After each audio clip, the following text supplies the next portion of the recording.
ये भैरवनाथ धाम क्षेत्रीय विकास संस्थान सामूहिक सामाजिक सत्याग्रह में आप लोग आज आए हैं। ये दूसरा दिन है। पिछले संडे को भी ये सत्याग्रह का आयोजन किया गया और आज दूसरे संडे को भी। तो इस पर आप लोग राजस्व विभाग की टीम पहुंची है। इस पे क्या आप लोगों का विचार बना? जैसा कि इन लोगों ने बताया है कि मंदिर की जो जमीन है, देवस्थान की जमीन है, उसको कुछ लोगों ने कब्जा किया है। हम उसको नाप करके खाली कराएंगे।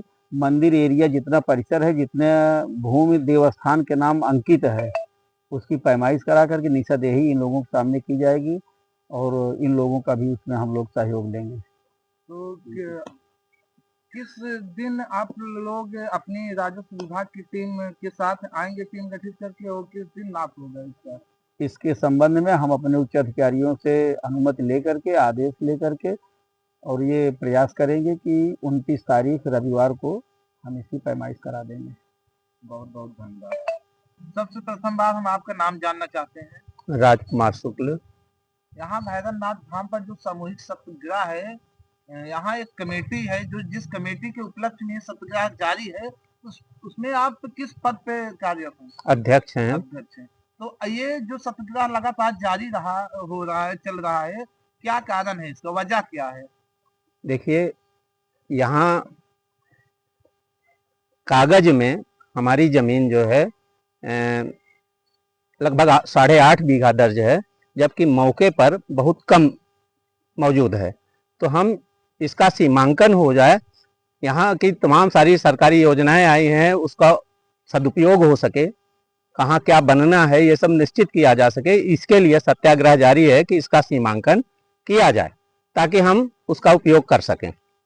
आप यहाँ के अध्यक्ष हैं, हम आपसे जानना चाहते हैं कि मेला में आने वाले श्रद्धालुओं को काफी दिक्कत होती है। यहाँ पर इतनी सारी जमीनें हैं, सरकार की इतनी योजनाएं आई हैं, आखिर इसी की जो जमीनें यहाँ पर खाली करवाने के लिए आप लोग सत्याग्रह जारी रखे हैं, क्या राजस्व विभाग की टीम आई थी, क्या इस पर क्या चर्चा हुई आप? हाँ, इन्होंने आश्वासन दिया है कि अगले शनिवार को 29 तारीख को यहाँ इसका सीमांकन करेंगे और हम लोग पुनः जो है यहाँ बैठेंगे और हम लोगों के ही समक्ष जो है वो अपना सीमांकन करेंगे। अच्छा, आप सबसे प्रथम हम आपका नाम जानना चाहते हैं। मैं राजीव नैन वित्त लेखा उपाध्यक्ष, भैरवनाथ क्षेत्रीय विकास संस्थान। आप ये जो सत्याग्रह का आयोजन लगातार सत्याग्रह जारी है, सामूहिक सामाजिक सत्याग्रह भैरवनाथ धाम क्षेत्रीय विकास संस्थान द्वारा, तो इस पर आप क्या कहना चाहते हैं? किस उपलक्ष्य में जारी है, क्या वजह है?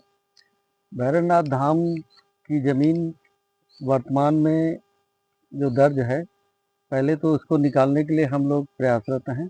इसी दरमियान हम लोगों का 15 तारीख को सत्याग्रह हुआ था, सामूहिक सत्याग्रह, जिसमें जिलाधिकारी महोदय को भी सूचना दी जा चुकी है। एसडीएम साहब आए भी थे, पिछला बयान मैं जारी दे भी चुका हूँ, पहले बता भी चुका हूँ।